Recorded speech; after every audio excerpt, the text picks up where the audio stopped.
Boom, here we are, episode 11 of Joystick Maverick. Welcome, everybody. Hey, once again, it's me, Ernie Hawkins, joined as always by Dominic Irvin, and we What's up, are everybody? your hosts. Yeah. Last week we had Michael Mahaffey on. You guys finally got to meet the man behind the horrible jokes and the weird, awkward pauses in our episode. He will not be joining us this episode. He's now becoming kind of like a producer slash special recurring guest and friend of the program. But this week he's out. He's got some obligations at home, and we respect it. So hope he's enjoying doing that. Sorry for the delay, folks. I know we started at 8. It's 8:17. We had a little bit of technical difficulties, but if you stuck around, we're happy you did. So this episode is actually, I can't wait, Dom. I can't wait. I'm going to bring this I'm up. really excited to hear this. I'm not going to screw this up. I'm going to read it like a grown person, and I'm going to read it like a adult. Okay, here we go. This episode is brought to you by TUFF Wraps.com. That's right. TUFF is literally one stop for everything fitness related. No one wants to go to one site to get supplements and another site for apparel and another one for strength and conditioning gear. And then after that, where do you go to get some workouts? You don't want to do that? Nope. Instead, you head to TUFFWraps.com and they have it all. They carry strength conditioning gear, apparel for both the gym and just out and about. And they just launched some supplement lines, so go ahead and check that out. Plus, they've got TUFF Daily Training. You sign up for $7 a month, you get the TUFF Daily Training app, and that puts a brand new workout every single day right in the palm of your hand. They've got stuff for dudes, for chicks, for dicks. It doesn't matter. They got it all. Whoever you are, whatever you want your workout regimen to be, they've got it for you. My favorite is definitely focusing on abs because I lack them. They've got this Fluff to Tough workout regimen if you're really trying to get off that couch and into the gym. But we're so happy to have them as a sponsor. Hopefully they like the little bit of color that I just added to that ad read. But super stoked on. Not bad. Episode 11. Got a sponsor. That's good stuff, man. Yeah.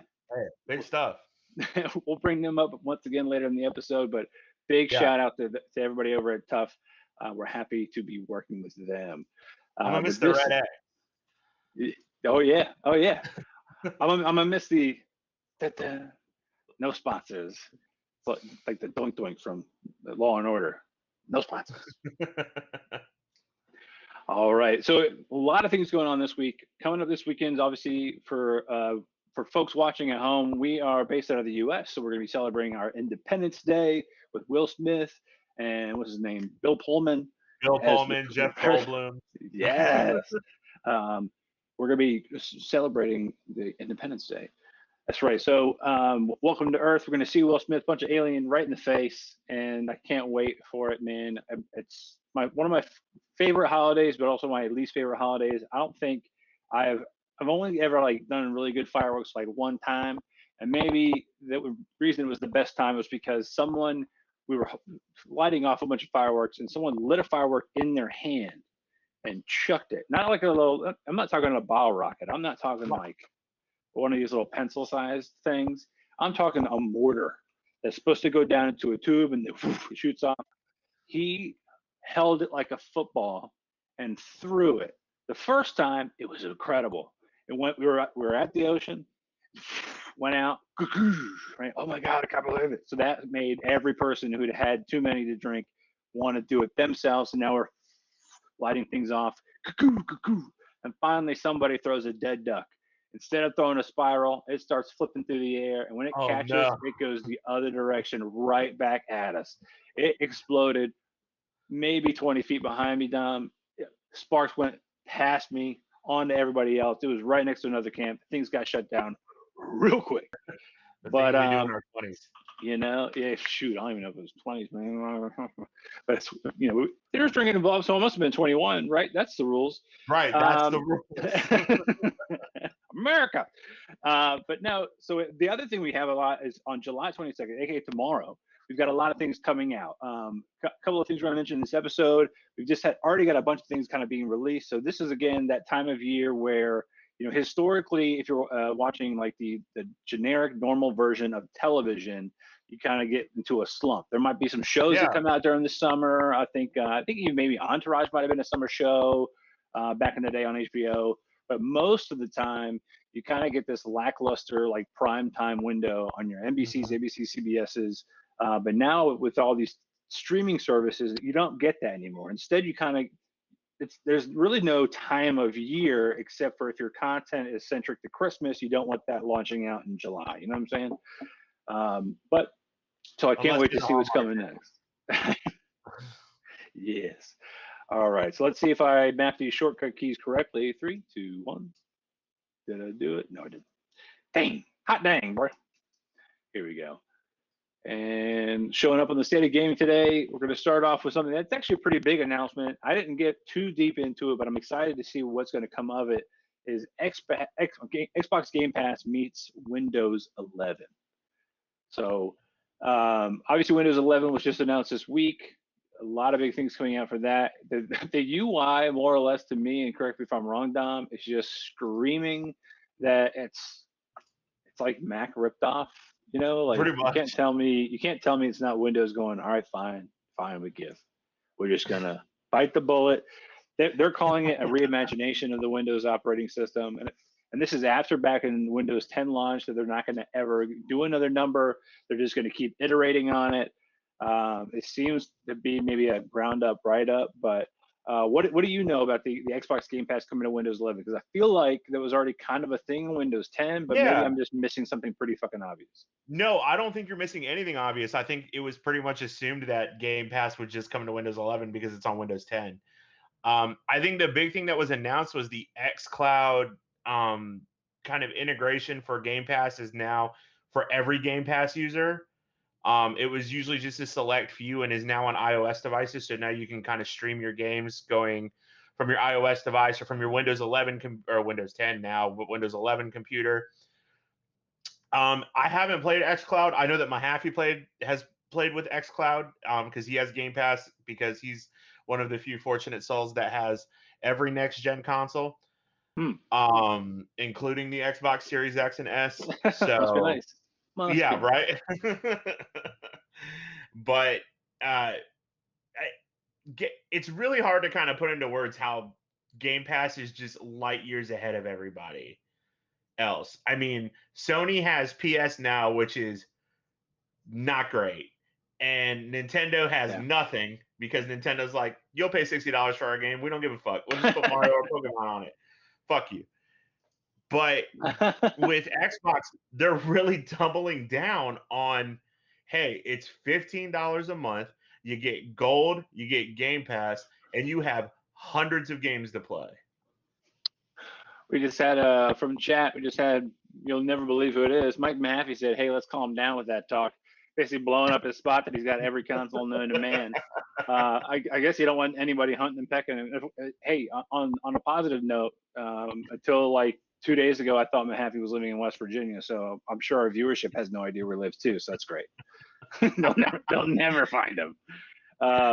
But no, it's definitely interesting. And then to your point, Dom, I think Xbox is definitely doing a great job, especially with the new releases that are coming out. They're really putting a giant foot forward on making kind of like not just Xbox, but also now Windows 11, kind of where people should be shifting their attention to if they want to be doing some gaming. So definitely interested to see where that goes. It's huge. Yeah, it's crazy. I love it. I mean, other cloud kind of gaming systems. I mean, Steam has theirs, and then NVIDIA GeForce Now. Yeah.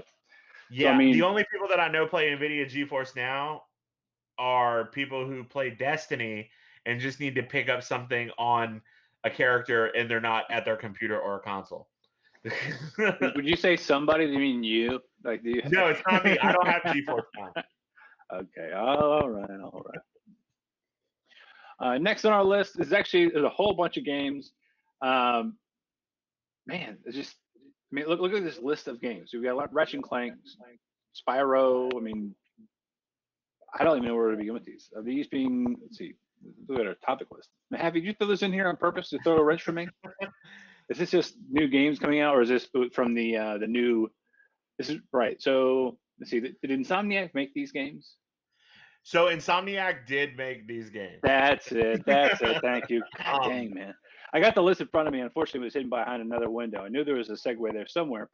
So Insomniac is launching a new mystery multiplayer project. So thank you, Mahaffey, for actually putting this list together. Back in the, yep, now Mahaffey's like Insomniac. A little delayed, but that's okay. The Spider-Man game, that's a big one. The Spyro for me back in the day was huge. Ratchet and Clank, but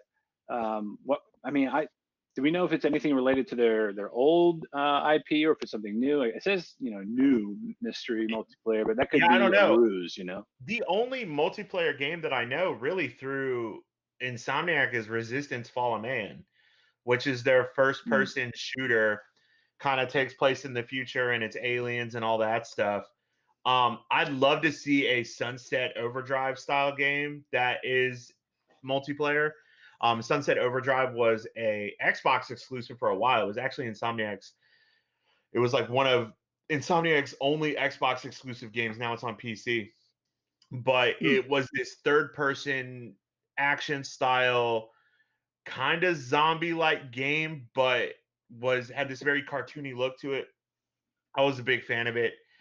Marvel's Spider-Man is kind of the gold standard when it comes to superhero video games at this point. It's essentially Marvel's version of Batman Arkham Asylum and Arkham City and everything. Right. But they have a ton of properties that they could pull from. I'd love to see Resistance come back. Ratchet and Clank is hot right now. They could definitely do something they could do something in the Ratchet and Clank universe. Spyro, everybody loves Spyro, that little purple dragon. But what I don't want this game to be is another battle royale, because I'm done. I don't need any more battle royales. Now that you said it, though, you kind of jinxed it. I just kind of put it. It's out in the universe now. That's what happened. It's definitely going the model I think a lot of people are moving to, because there is a market for it. It's the entry point is low because it's free. As long as you have enough money to get a device to manage to play the game, then you're already there.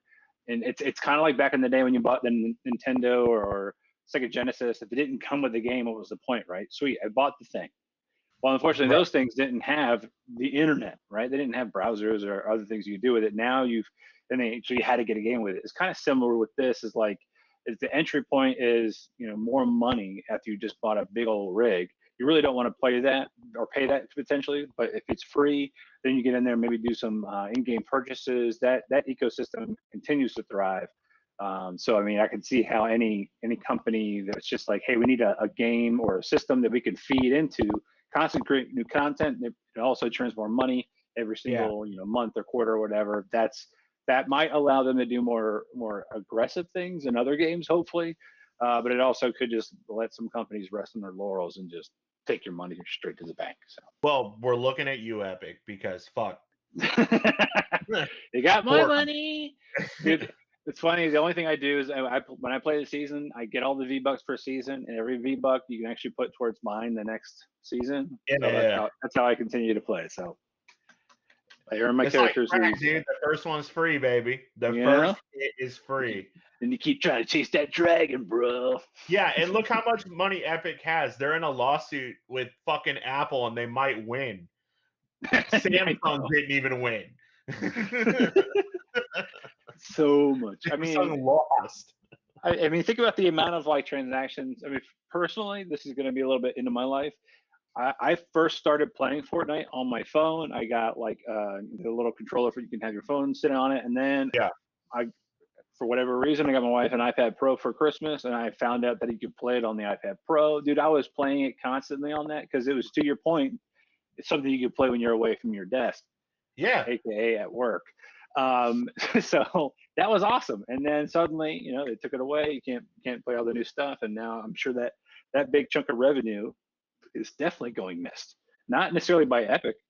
They don't care. They're like, whatever, man. People are coming to us. They want to play this game. They've got so much invested. It's just like when you buy a bunch of applications for an iOS or Android ecosystem. You stick with that ecosystem because you put so much time and investment into it.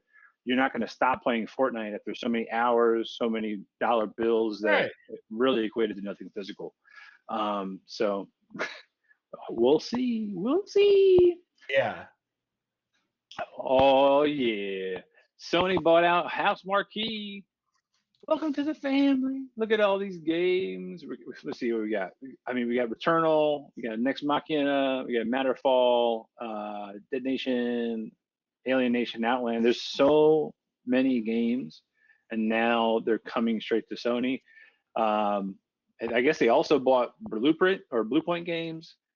So Sony's making some moves too. I think this is kind of, if we're trying to read the writing on the wall, what we might be seeing is the precursor to Sony's competitor to Game Pass. Instead Right. of their in-house games and their in-house team and giving all of those to say a free system or a free tier gaming platform, we might be seeing them buying smaller shops, and all those games might be going to a Game Pass competitor, which would be genius. Because then you at least have a bunch of new creatives, a big new team, and anything that's been sitting in the pipeline can now start kind of trickling out. At first, maybe before the beginning of launching some kind of a pass like that, and then they just turn on the fire hose as they acquire more shops. So we'll see how that goes. Yeah. No, I mean, I am so like we're in this like power struggle right now with Microsoft and Sony where they're just buying up studios. And we're Yeah, getting, you know, Sony bought Housemarque, which Returnal was a really cool game. It was like this kind of take on this roguelike, you get one life, go as far as you can style game. And then you have you know, Microsoft coming out during their E3 press conference with Bethesda. So yeah. I mean, that's huge. I mean, you know, they're buying up all these third parties and bringing them into the family. I don't know what's going to be left at this point. It's going to be like EA, Activision, Epic. Epic, Activision, EA, Epic, Blizzard. which is owned by Activision. So, Oh, that's a good point. That's a good point. Shit. No, I mean, I guess we kind of knew that was going to happen. That's typically what would happen in any business. Is these, the small mom and pops get together, they form a bigger alliance, and then they're the Shelbys trying to run all of Birmingham and take over things in Ireland. So that was a reference to Peaky Blinders because I just started watching that show like 2 weeks ago, and I'm almost done with it. And unfortunately, I think it's like the last season or something. I don't know. I'm always too late really, for the game. It's I crazy never good. watched Peaky Blinders, but I like all the actors in it. It's good, man. It's good. It's definitely worth watching. And I know your style of film and things like that. If you enjoy The Departed, you're gonna enjoy that show. You just got to get through like the heavy accents. If you don't, if you Yeah. don't get the accents, that's fine. Turn on the subtitles. No one's judging you for it, and the person that is probably isn't right for you. So you can just tell them to hit the brakes. Next up on our wonderful journey together is Coming Soon. So Coming Soon's got a lot this week. Last week we talked about a couple of things like the Flash, things like that. But right in the middle of our episode last week, live, Yeah. A fucking Shang-Chi and the Shang-Chi Legend of the trailer Ten Rings dropped. And granted, I think Mahaffey was wise enough to see it. There's no way I was going to whip up a brand new trailer, audio or no audio, and risk a Right. DCMA kind of ping for that. But we got that up. We got a chance to look at it. This trailer looked pretty freaking awesome. There Yeah, was a couple of, but it's cool. I liked it. there was a couple of big things for me. Obviously now I know what the 10 rings are. I didn't know if it was like just like the idea of 10 rings, like a circle. It's a ring is a circle, and I'm there's gonna be 10. 100% honest with you. I had no idea that 10 rings represented like 10 rings on a fist. That That's it's what I'm like a magical saying. thing. I thought it was just an Yeah. organization. And then like the granted the graphics, it is a trailer. The point is to kind of wow and pizzazz, but for that trailer it was pretty great. There's two things that I really liked. One, everybody on the internet, I mean, if you had a pulse and you were on TikTok and you somehow told that algorithm once upon a time you like Marvel anything, you probably saw somebody saying, "Oh, look, it's Abomination," or Abomin, or whatever it's called. And it's just, yeah, no kidding. That's who that is. It's literally the same 3D model from the Incredible Hulk movie with Edward Norton. Okay. Yeah, he got fin ears though now. Oh yeah, I mean that's the big difference. Oh, can he breathe underwater? I don't know. Might have been another upgrade. He is an amalgamation of chemicals, so who knows? But the other thing he was fighting was Wong. So I'm kind of hoping that Wong wins, man. I want The, Wong to put in work on Abomination. Fuck Abomination. bro, if Abomination wins that fight and Wong dies, we riot. Period. We riot. The other thing that was big for me in that trailer was Falcor from the Neverending That's right. Story. I don't know. From the Neverending Story. I don't know what he was doing underwater, but he was For you there. 2000 kids, that's a movie that came out in the 90s, Dude, which was like Avatar: The Last Airbender, but in live action. And we all got traumatized because the horse might have died but didn't die. Artax, Artax. Poor Atreyu, and losing Artax. It was devastating. Just But he devastating. got the horse at the end. It's all like the horse was alive at the end, and Yeah, it's like same, but different, but still same. yeah. Like, hey, we got you another goldfish. It answers to this same name. But no, but Shang-Chi looks awesome. I'm definitely excited to see the father-son dynamic, how they play off each other, and just the whole underworld we get with it. Plus, we get Aquafina. Anything she's in, I'm definitely gonna watch. So that's always nice. Real quick, did you Sure. know Aquafina has nothing to do with the water Aquafina? I would have maybe assumed that, but I wouldn't have. a lie. That would be a lie. I definitely just assumed it was like she's so dope. She's like water. I'm not a rapper, Like I don't know. It had to do with her being awkward. But I'm like, yo, your name is Uh, Aquafina. The water's been around longer than you, girl. Don't even try to don't trip. that's so We all true. thought it was about the water bottle. I mean, awkward's in the name. I probably should have picked up on that. I'm wondering if it was like, oh yeah, that's really for me being awkward, or also I put it into a Wu-Tang name generator and that's what it gave me. Shout out Childish Gambino. Yep. Next up, big trailer for me, Halloween Kills. I've actually been really looking forward to this movie. Somebody who'll be joining us next week also probably, I'm sure, has been looking forward to this movie. I enjoyed the last iteration of the Halloween franchise where we got Jamie Lee Curtis back. It's her daughter and her granddaughter, and Michael's basically like the physical embodiment of evil, and just his presence can drive the insane bonkers. Like that was a great kind of just hack him up, slash him up. And there was like a witty kid being babysat who was just like, he was definitely like, to me, the smart audience member of the movie. Like Yeah. whenever I see a show or a movie that has a character that is clearly the audience's point of view, I always get behind that film because of that. Same thing with the show Lost. I think his name was Huey on the show. He was always like kind of asking the obvious questions, like, why are we going to go down to that tunnel? And because, like, that's right, not because the script says so. You should be asking these questions.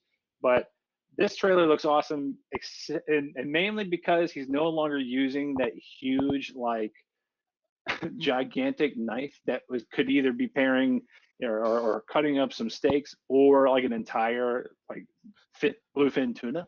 Like that thing was always enormous. huge. This time around, he's killing people with crowbars in the trailer. Anything within reach, you could just tell he's like, "It's go time. I'm upset. Everybody's dying. Let's go." I love the fact that the story of this is like kind of flipped, where it's like Michael Myers in the past was trying to kill everybody, but now everybody's trying to kill Michael Myers. And it's like, yo, all right, now we've realized there's more of us than there are of him. So maybe after 25 fucking movies, we might work together and we might kill this guy. But no, this dude killed like 400 firefighters in one shot. And I was like, what's going on? This movie's amazing. I can't wait to watch it. He's straight. So, like, not only in the trailer's only like 2 minutes long, and we're talking more about it than we're probably talking about our final round episode. But it was so great because to me, killing all those firefighters was like, oh damn, those guys are usually pretty fit. Look at all those calendars. And then you're like, okay, now after like 25 movies, everybody believes that Michael Myers is bad. Like he's real, and we should shoot him. Like, what took y'all so long? Right. Jamie Lee Curtis has been screaming this for years.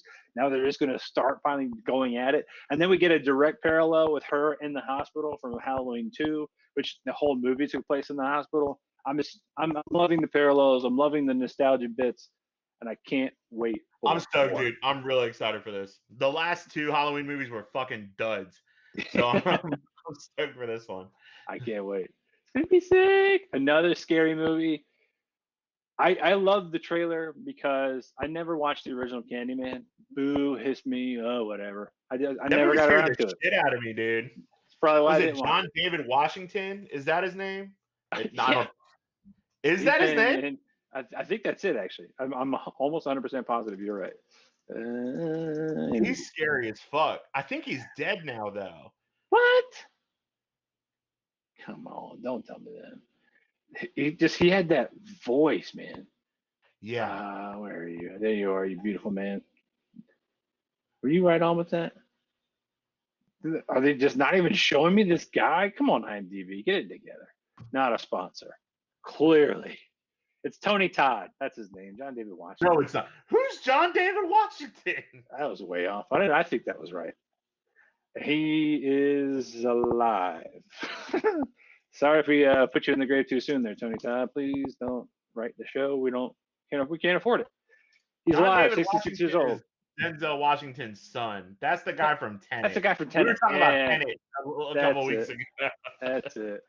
But this rendition of Candyman is from the creative minds, I believe, of Jordan Peele. Let me see.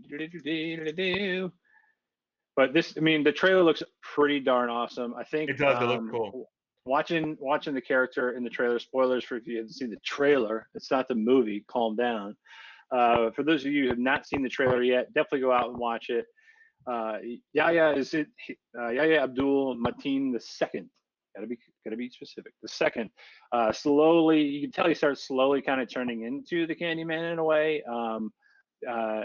Teyana Paris is in it. We got Coleman Domingo, Nathan Stewart Jarrett. I actually really like this actor. He was in a show called Misfits back once upon a time, which it was a BBC show, but it was a great run. If you ever get the chance to watch it, it's all about these teenagers that have been basically put on kind of like a summer detention thing because they're just the bad kids in the hood. And suddenly lightning strikes and they all get different superpowers. Super great. And it's not all your typical random superpowers. One kid gets nothing. One kid can turn invisible. One chick, you touch her and you immediately want to have sexual relations with her. You can see how that would be a problem. It's called Safe Space. She didn't have any. But it was pretty great, man. So I'm glad to see this actor in other roles. I didn't quite see him in anything after that, and I think I've started to see him in a couple of things. So I'm glad he's turning it around. So that's pretty dope. Yahya was in Watchmen, right? Yes, the series. He was. Yeah, he was Dr. in the Manhattan. series. Yeah, he was Dr. Manhattan. Spoiler alert. I mean, that's been out for a couple of years, so like, fuck you. That's what this show's all about. I can't even get mad about it. Okay. Next up, Tomorrow War. This is ironically enough, this movie to me is going to start falling in the category until I watch it tomorrow of the movie that I would try to explain poorly, right? Like I've only seen some trailers and it's like a pretty good looking teacher talking to kids. And then all of a sudden they're in the future. And now the teacher is a soldier, but he hasn't aged. Oh, yes. And to Mahaffey's point, Yahya was also in Aquaman. Thank you very much. He was Black Manta. Yes. So great job. Thanks, Mahaffey. As always. Look at him. See, he's not here, but he's with us. He's here. You gotta start watching his kids. Like a chump. Who the hell watches their kids? Hey, you know what? There's a way that I think it's Kevin Hart who does the joke. There's a certain way that dads watch their kids. They just listen for noise. Hey, what y'all doing? Nothing. All right, cool. Like if you hear loud noise, you know something's up. If you hear silence, you know something's up. Everything else is normal. So I respect the game there, man. Happy, keep it up. You're definitely saving this episode, so it lacks so many details. But I'm personally looking forward to the movie, not necessarily because of anybody else except for Chris Pratt. I think he's just a goofy dude in general. I know he might be divisive on his personal things, whether it's his divorce, his religion, and then his recent marriage. Congratulations, he married a Schwarzenegger. What But is this movie about? this movie is supposedly about this teacher and a group of adults that get sent to the future, 30 years in the future, to fight a war. Because I guess everybody died in the past, so their idea was like, let's bring soldiers from the past to the Reverse future. Terminator. Got it. Yes, exactly what it is. Exactly what it is. Instead of John Connor, you got Star-Lord. So I mean, All right, there's a okay, couple of like, I watch there's it. couple of goofy faces in this. If you look at the trailer, there's a couple of like people that you typically more know for like comedian or comedic roles. But I'm definitely gonna watch it. Comes out tomorrow, July 2nd. It's Oh, one of the wow. many on this list. The other big thing for me, I love the show Succession. I'm sure it sounds pretty lame. It's a big eye roll, I know, because everybody kind of does if you watch it. I've never seen It's it. I've heard it's it, good though. it's a slow roll, man. I'm gonna tell you right now. That first season, I started and stopped like 5 times. I Yeah, finally, I that's what got I to did with like, Twin Peaks.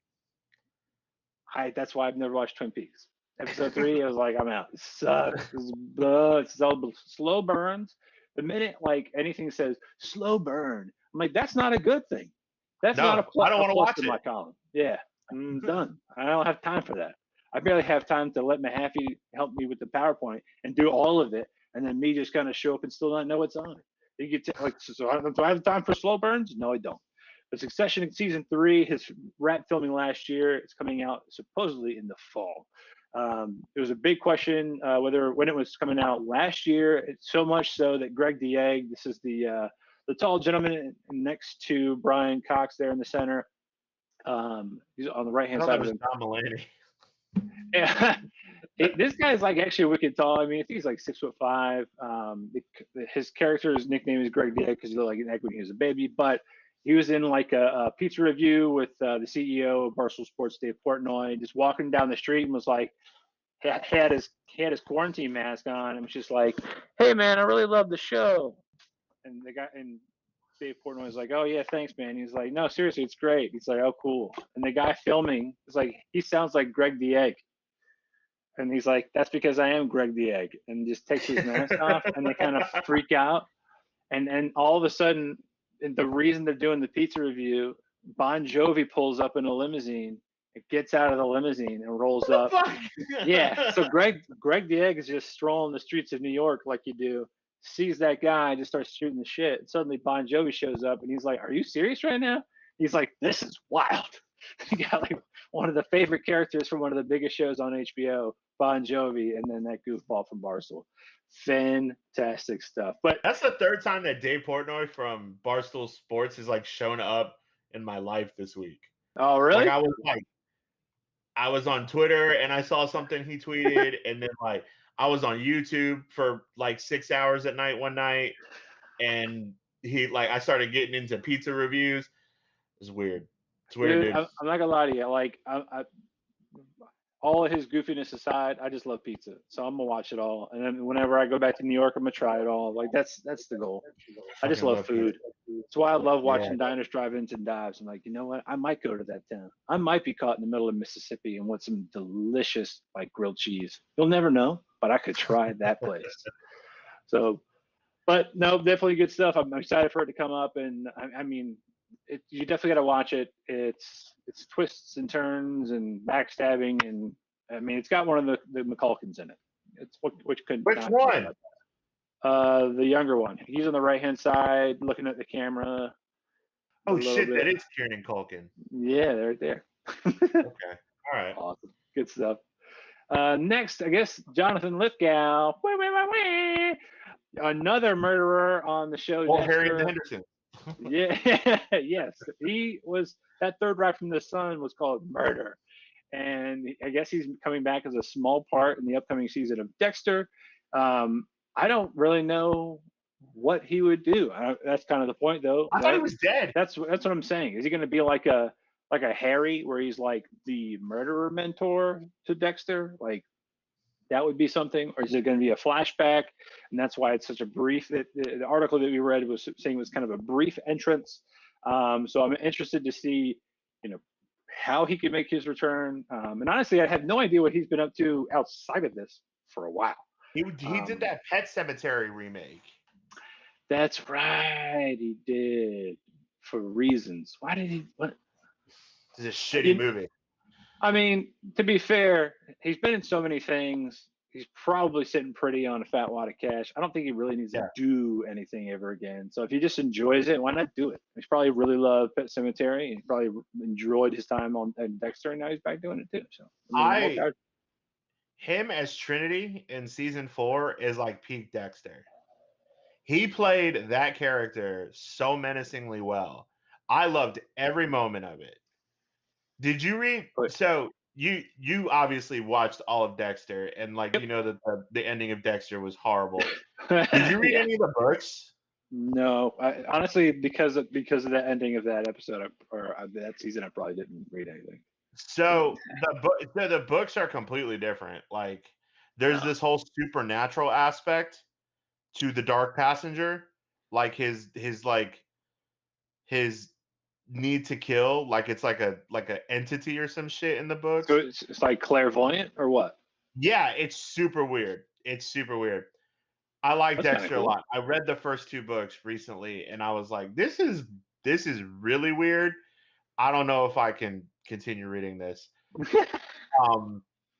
But dude, but you read the article with this where like it's a short but like really important, really impactful piece in this season. So I'm like, fuck, I'm in. That's what. But I feel like you could say that for anybody. You could probably slip in any character from the show, like surprise, motherfucker. Like that actor, you could just you could slip him in. They're like, oh, this is gonna be incredible. I can't wait for him to show up. Surprise, motherfucker, and just in a nightmare somewhere. But I mean, I don't know. I'm regardless. I'm gonna watch it. They've got my dollars. Any way I can get it, I'm gonna watch this next episode. The next big topic to me, this is probably the most exciting trailer I've seen this week, and it's just because. So for those watching at home, you get or listening at home, you get this kind of a wide shot. It looks like it's a family dinner, but it actually is a still from the Many Saints of Newark trailer. This is actually a prequel to the Sopranos series on HBO. This looks awesome. And the guy they've got playing Tony Soprano, it's not necessarily like when he's smiling, or it's kind of like his like down thinking face. Just the way his face looks reminds me so much of James Gandolfini, and I kind of feel that little bit of. Is it? I think it's Michael Gandolfini. I think it's his son. No playing him. Way. Oh, we're doing this again with Ice Cube. What's the name of the movie one more time? The Saints Many of Saints Newark. Newark. Newark. Yeah, like Newark, New Jersey. Yeah, boy. It's Michael Gandolfini. It's his son. Well, that's what's up, man. No wonder. I mean, the mom they have in this film, she's definitely clearly got some like prosthesis or like some kind of makeup to make her nose look a little bit wider and fatter or whatever. Vera Farmiga when I first saw it, but it's not. It's someone different. That's who I thought it was. That's what I thought it was, and I was like, "Oh, that's fucked up." I didn't do that. There were knows. But I'm excited about it. Hopefully, he's a good actor. It's kind of the same thing with like Ice Cube's kid. What's his name? Sean. But we'll see. I mean, I'm definitely excited. I think having this kind of prequel, a little bit earlier days, before phones, security cameras, that kind of stuff. I'd like to see a little bit more of a dirty background of like this mafia or this family in New Jersey. So it'll be cool. I love mafia movies that take place in the 80s. Like, did you ever watch Black Mass with Johnny Depp as Whitey Bulger? Yep. Yeah, that was super dope. Casino and Goodfellas, and I mean, speaking of Goodfellas, Ray Liotta's in this movie. Yeah. I mean, so is John Bernthal, which is dope. Yeah. The Punisher. Right there, sitting at the dinner table. Right there. So I mean, again, they've got like a list of people here that I'm definitely excited to see. So I can't wait for it. The trailer was just enough of like teasing and just enough to not focus on Tony's role. That you're kind of like wondering if it's going to be about him at all, or if this is going to be the first and potentially a many-part thing. That is Vera Farmiga. Is it? I knew it, man. The prosthetics. It's the nose. It's the nose. It's got me fucked up. Yeah. I was she must have broke her nose from like all those demons that she keeps seeing in the Conjuring movies, bro. Like, I don't know. I did not realize Potato there was an army dokes. Now chat is just saying random things. Potato dokes. I think his kids are typing on the computer now. Could be. Wild West over here. Next topic. Potato dokes. I'm gonna have to Google that. I'm not putting that on the screen right now. I don't want to No, get don't put it on the canceled. screen. I don't want to be canceled. This week, I'm going to do this ad read better the second time around because we got sponsors. Boom. So actually, what's on the screen here for people at home is screenshots of TDT, the TUFF Daily Training application. On the left-hand side, you got the different kinds of ways you can train. They've got workouts designed for men, designed for women, designed for core and abs.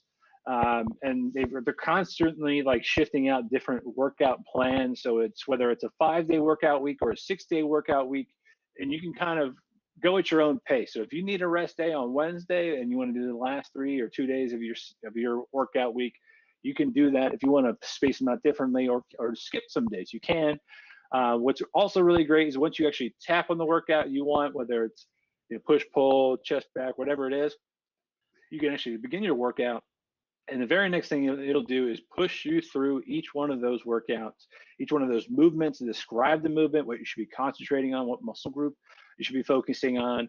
And it has just high definition video of the actual movement by their COO, AJ McCullough. Shout out. So again, go check out tuffwraps.com. Check out and sign up for TUFF Daily Training. It's only $7 a month. If you really think about it, the time it would take for you to actually think and figure out and put and plan together a workout regimen every single day instead of just tapping a button, there it is, and you get the videos to go along with it. It takes all the guesswork out of it. I personally use it. This is not being, I'm not being sarcastic. I have been using it since about December. I've lost since peak COVID. I was 262 pounds. I'm down to 230. Granted, my diet's still pretty atrocious. I probably could be in better shape than I should be. But the benefit is I get up, I do my thing, I go to the gym, I look at the app, and I just do it. I just do it. The only person I have to be accountable to is myself. And this is a great way to begin that progress for you. So boom, presented by TUFF Wraps and TUFF Daily Training. We will be offering a discount code next week, so see you next week. We will. Stay tuned. Yeah, that's pretty dope. Pretty excited. Next up, new releases. Boom. We've been talking about it for weeks. I haven't seen it yet, but I'm gonna let you tell me all about it. I saw the day it came out. Some people would say that's not something to brag about. Others, like me, I'm like, how was it? Fast 9 was sweet. Fast 9 was corny. Fast 9 doesn't really make a whole lot of sense. They are really, really avoiding having to answer the question of what happened to Paul Walker. Oh, really? They're still doing that? All right. Maybe like assassinated off screen. Yeah, I'm not gonna spoil anything for you just because you haven't seen it yet. I don't want to let you. I don't want to ruin the moment for you. I mean, did you enjoy it though? Did you enjoy being back in the movie theater? Here's my only thing that I am annoyed with Fast and the Furious movies now is that the Fast and the Furious movies now are more about what's the craziest fucking thing we could do with the shittiest fucking car. So it's like, hey, we're going to put a rocket on a Pontiac Fiero. No one cares. It's a Pontiac Fiero. I really miss like Fast and the Furious 1, 2, Tokyo Drift, where it was like about the cars. Like, Too Fast, Too Furious.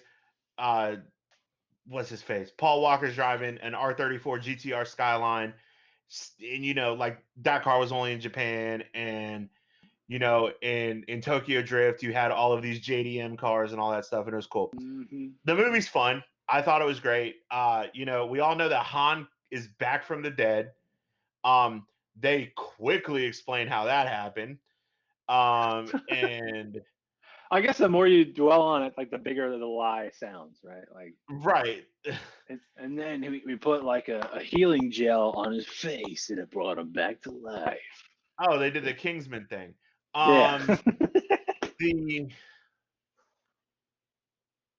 the two the I would say one positive, weird. The positive is you got a lot of backstory on Toretto and his Mm, family. mm. And like you see Vin Diesel's character as a kid, and you see Michelle Rodriguez's character as a kid, and you see the sister Mia as a kid, and Vince, and all the people from Fast and the Furious 1 as a Interesting. kid. Jesse, And is he John like Cena, just cells in a womb? Like he was such a young person compared to them. and John Cena plays Vin Diesel's brother. Well, John Cena is a white man. So no. It's still not. It's not funny. It's not clicking. It doesn't click with me. And I'm like, John Cena is a white. Like if they made like Dave Bautista his brother, I'm in. Yeah, I can That's see that. logical. Yeah. If they made literally any other darker skinned fucking wrestler, fucking Kurt Angle. If they brought Kurt Angle in and it was like it's his brother, I mean, okay, that's so cool, good just because it is July 4th on Sunday. So. right.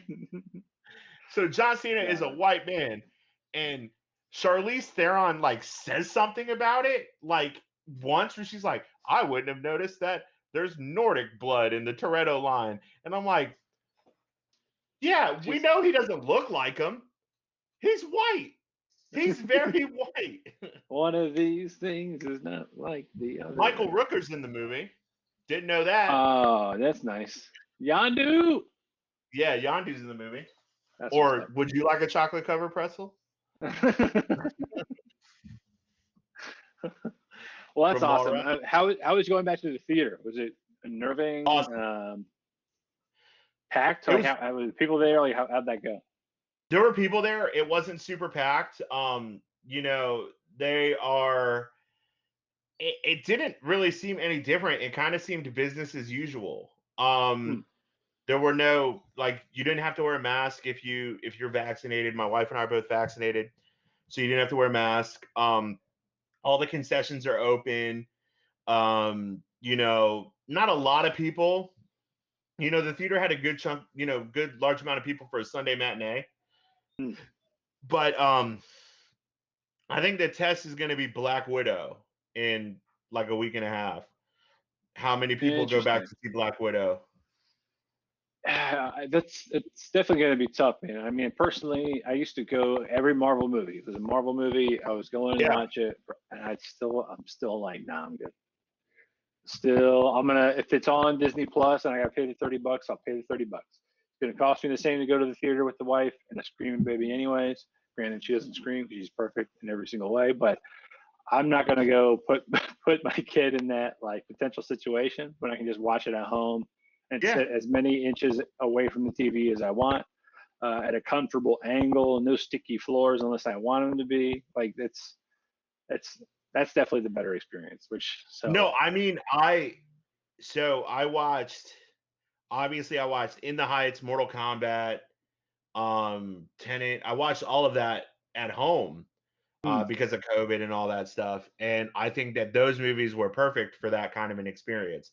Like, had I paid $30 to go to the movie theater to watch Mortal Kombat, I probably would have hated that movie a lot more than I did when I watched it, because I loved that That's movie. a good point. But I didn't pay any extra to watch Mortal Kombat. I Had I mean, paid extra to watch Mortal Kombat, I probably would have hated it. it's why we love the 2-day rental at Blockbuster, man. He was like, Right. it's just 2 days. It's just 2 days. Like, what's the Right. big deal? You already Right. pay for the HBO Now subscription. Just watch Mortal Kombat. Yeah, exactly. Yes, the guy speaks Chinese, Japanese, and like doesn't understand English, but says "get over here" in English. I get it. I don't know. I was supposed to be poking holes in that movie like 5 episodes ago. What are you doing? You're right. Move on. Fast Get on with 9. your life. Just as many plot holes. Awesome movie. I really enjoyed it. if you like Fast and the Furious, go watch it because it's more Fast and the Furious. There's 2 movies left, which is bullshit because they said that 7 movies ago. But Justin Lin said that there are 2 movies left. So they got a He's lot of not shit to done wrap up yet. in 2 movies. Like, That's what are they going to do about Paul Walker? Who knows? That whole last movie might just be him on everybody's face, as they just CGI Paul Walker's face Or use all his over brother. everybody. There It's you going go. to be something like that. All right, so the next topic, we're talking about Rick and Morty episode 2, more duplicity, not more duplicity, but multiplicity, like multiplicity. This episode takes place basically where the entire family is just kind of sitting there eating dinner. The whole episode starts with a bunch of random squid alien things bursting in and killing the family. We all think, oh no, the family's dead. Rick and Morty dead. And all of a sudden, boop, boop, we cut to another scene where the family is now in a different place, in a different room, doing something else.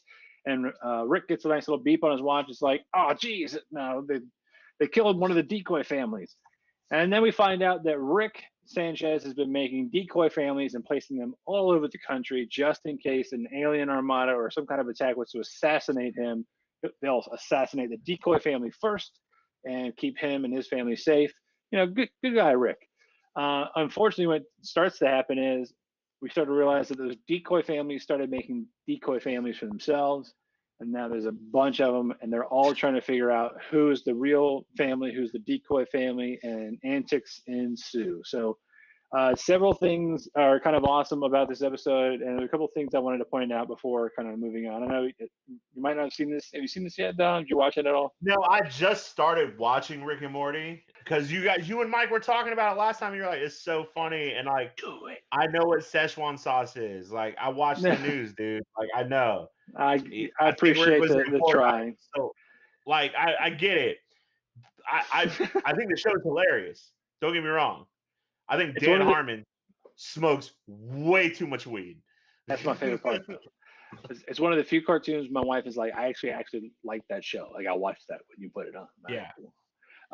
But one of the great things about this episode is, you know, when the supposedly real family walks into a room that has the decoy family, Rick Sanchez or Grandpa Rick, he says like, activate code, and then he says whatever the code is, and the first code he's like, activate code 80085, and they kind of freeze in place. And his daughter, the mom-looking person there in this clip, she's like, "Oh, I thought that passcode would be funnier."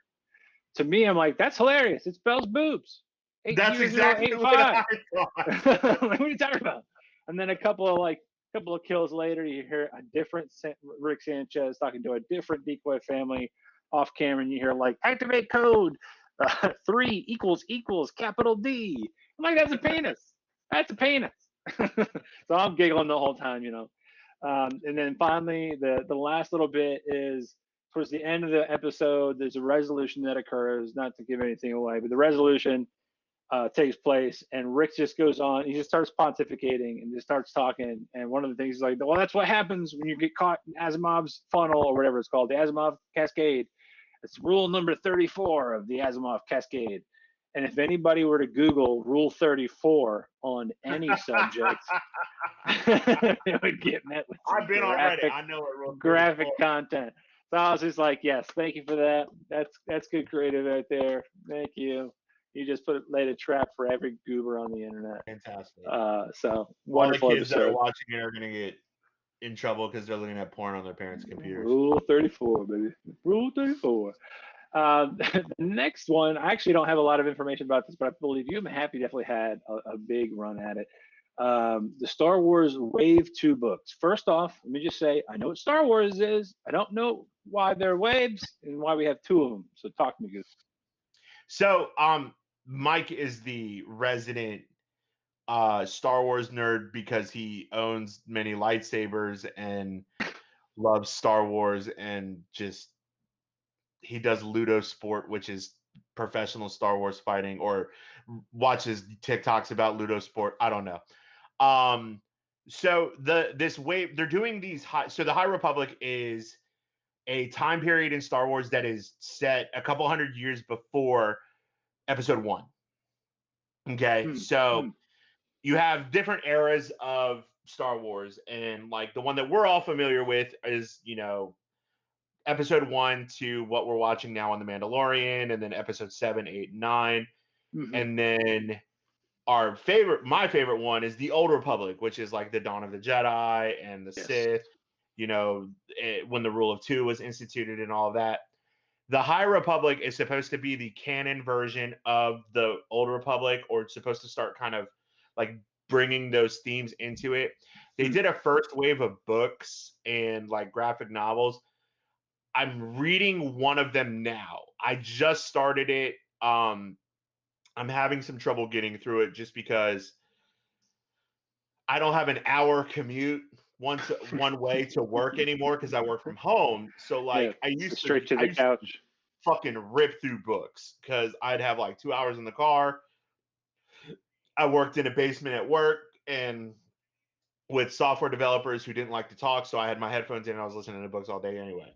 Now I'm at home, so I have like the TV running, I'm messing with the dog, all that shit, so I don't listen to books. But I don't know a whole lot about it. I've heard that they're really cool things. Mike really liked the first set of things that he read through them. I know that the show The Acolyte, which is about a Sith acolyte that Disney Plus announced last year, takes place during the High Republic. So I'm sure we're going to see more of it. I'll probably have more to say about it, as I keep reading these. And I'm sure when Mike's back on the show, we should bring this up because he probably has a lot more to say about it and can dive into it a lot better than I can.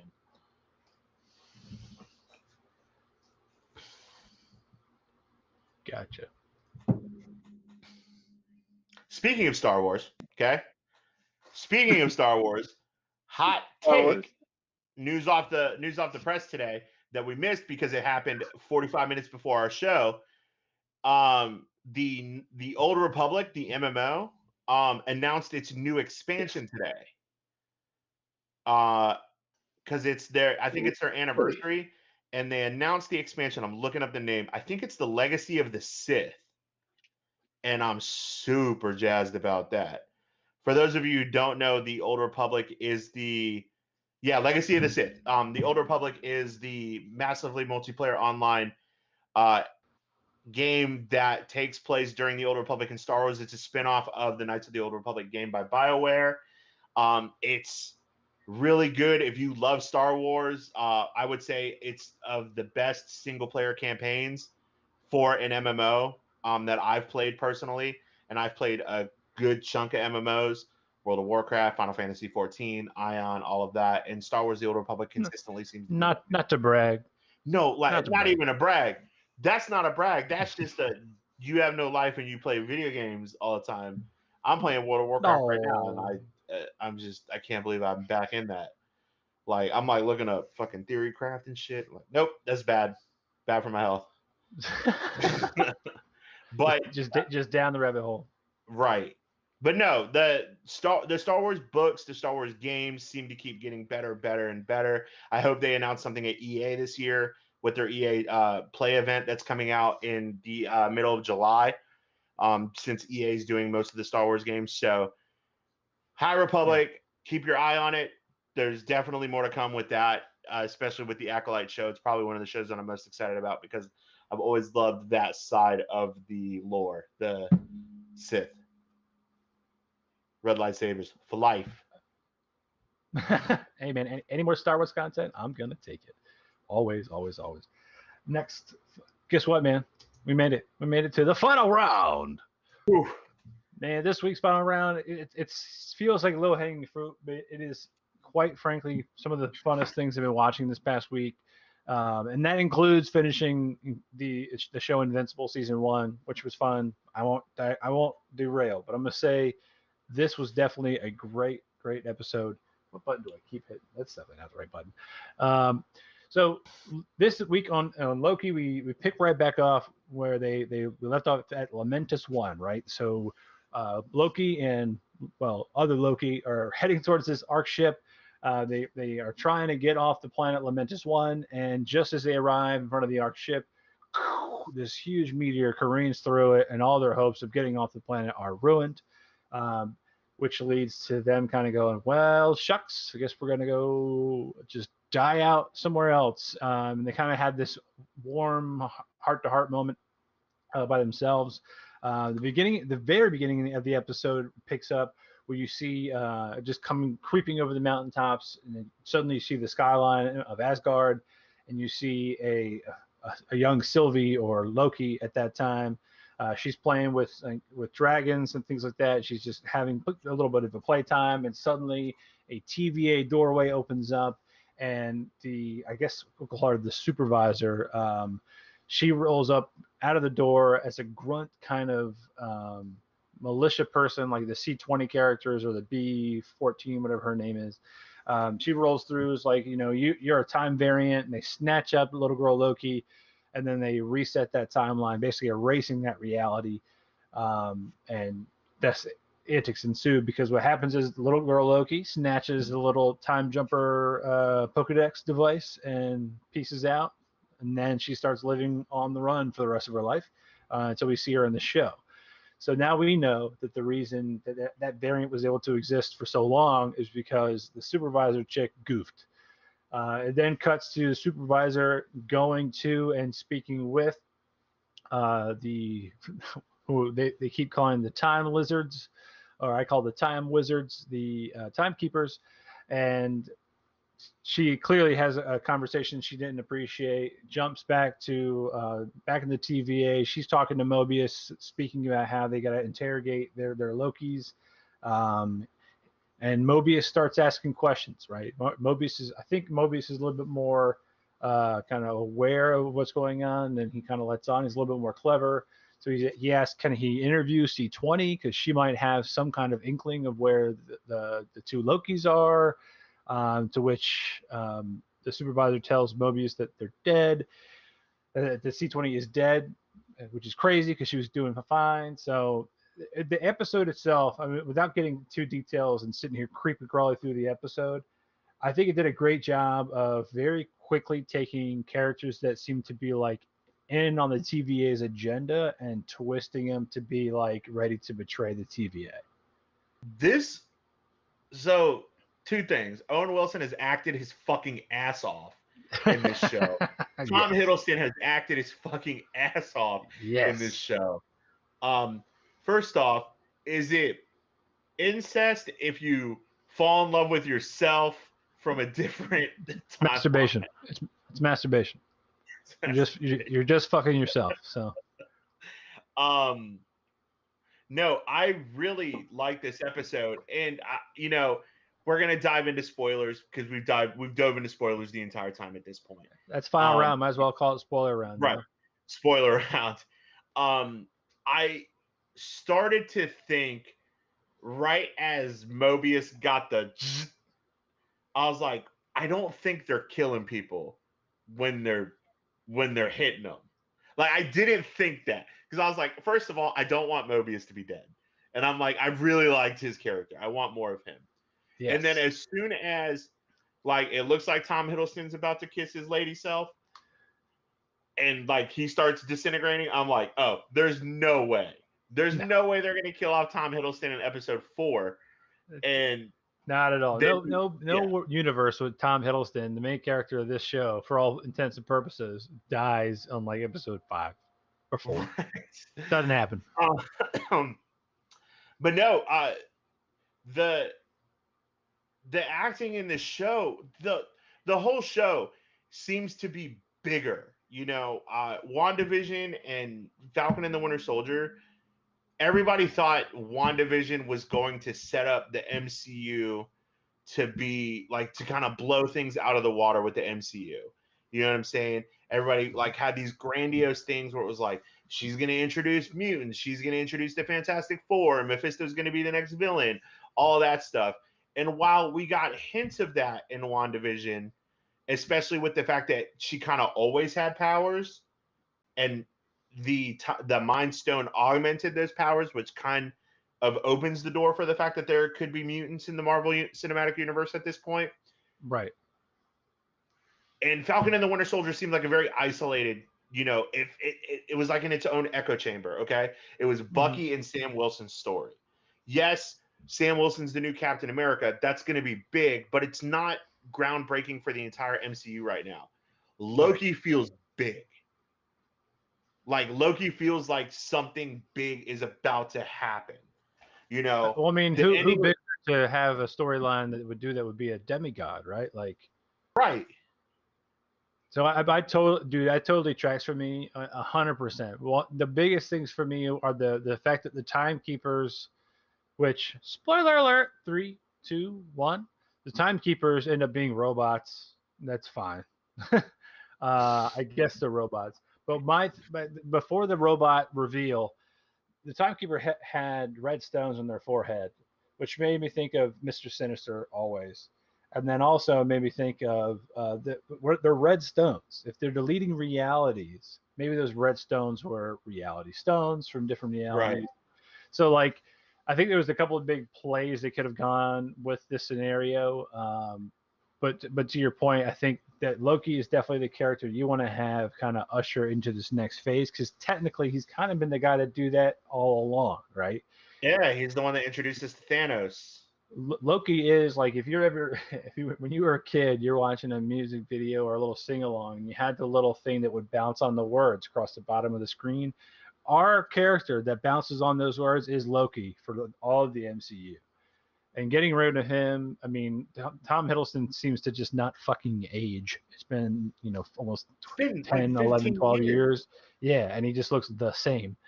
Congrats on that. But to me, I think that's definitely what's happening. And so to your point, Tom, they Loki and Loki are about to do a little kissy kiss poo maybe, and all of a sudden we hear the little bit of like Matrix disintegrating noise as our favorite Loki blips from existence.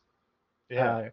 And the after credit scene, I don't know how many people actually watch the after credit scene, because personally, the Disney shows and the Marvel or the MCU shows, their credit scenes are so long.